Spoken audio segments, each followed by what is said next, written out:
On July 30th, 2008, a single man would walk onto a bus and commit one of the most vicious and disturbing crimes known to date.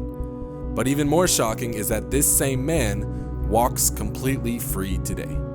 Sit back, relax, grab a bowl of black-eyed peas, and let's discuss the case of the Canadian Cannibal.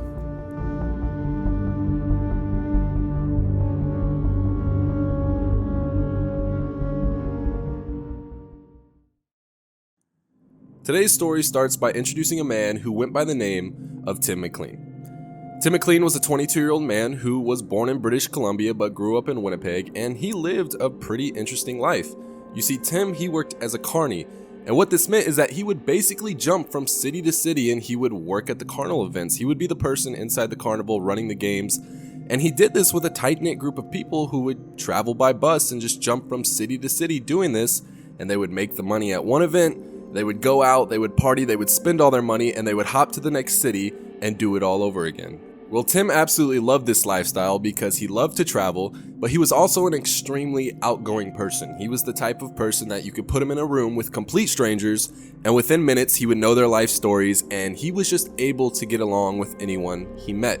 And he had a very positive outlook on life. In fact, he even told his mom at one point that one day everyone would know his name.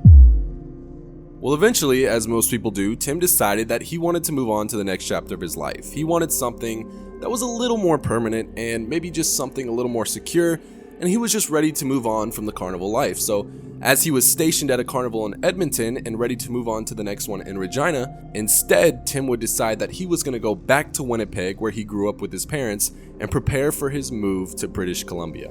Now, when his friends and coworkers heard about this, they loved Tim so much that although they didn't make a lot of money, they decided that they could chip in, and they even offered Tim a plane ticket back to Winnipeg. Now, Tim, being the nice guy he is, he tells them, "It's fine, I don't need the plane ticket. I've done these type of bus rides before." It was going to be a 24-hour journey for him to go from Edmonton to Winnipeg, but Tim absolutely loved to travel by Greyhound bus. This was his preferred method of travel. And it would be this decision that would ultimately land him on Greyhound bus 1170.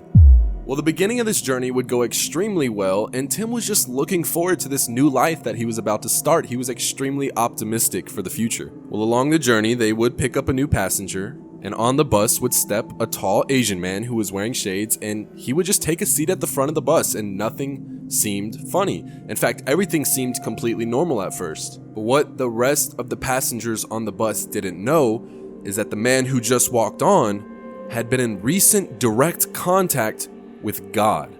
In fact, he had been hearing voices that he believed to be God, and that was the whole reason that he even ended up on this bus.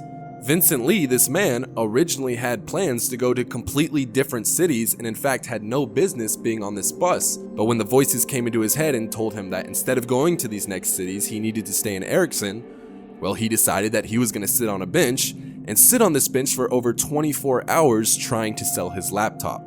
He sat down and he put a note over his laptop that said $600 or OBO, and eventually a teenager would walk up to him and say, "Well, I don't have $600, and Vincent would just sell this laptop to this teenager for $60. And that was pretty much the last real conversation that anyone had with Vincent.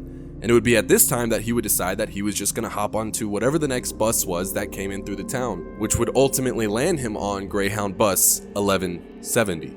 Well, back on the bus, everything was going completely normal at this part of the journey. Tim McLean was in the back falling asleep because he had been traveling for quite some time, and Vincent was still in one of the front rows.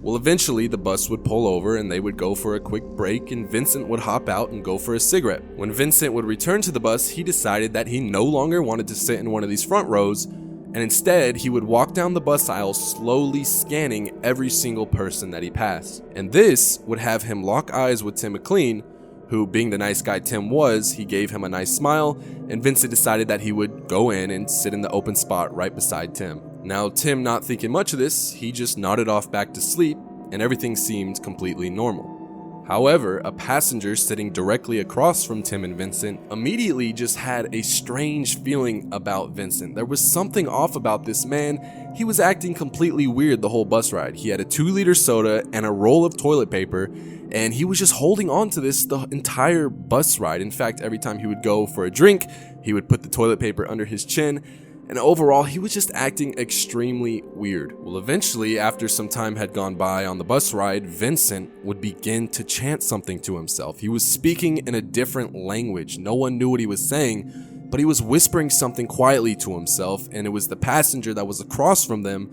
that began to get an extremely bad feeling. It turns out that the voices had come back into Vincent's head, and they were now telling him something that was extremely disturbing. They told Vincent that the man sitting to his right, slumped over sleeping, Tim McLean, was an alien and that he needed to kill him immediately. So without question, Vincent reaches into his backpack and he pulls out a large hunting knife.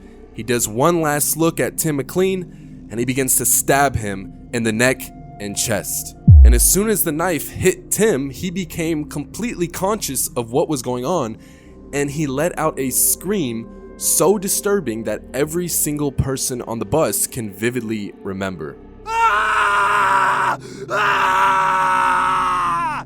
And this would just make every single person on the bus get extremely panicked. There was people in the back of the bus trying to get to the front, and everyone was screaming, trying to get off this bus, yelling for the bus driver to pull over. At one point, Tim McLean would even try to hop over Vincent to get past his attacker, in which he would fall into the middle of the bus aisle and Vincent would get back on him, stabbing him over 50 to 60 times. Eventually, the bus driver pulls over and all the passengers just run off in complete terror, and a truck driver sees what's going on. He pulls up and they tell him that a man is on the bus getting stabbed to death. So he decides that he's gonna go back to his truck, grab a crowbar, and him and two other passengers on the bus are gonna go on and confront Vincent and try to see if Tim McLean is still alive. They want to get him out of this situation. So they open the door of the bus, they head up the stairs, and they take a left, and what they see is they are now face to face down the aisle with Vincent Lee.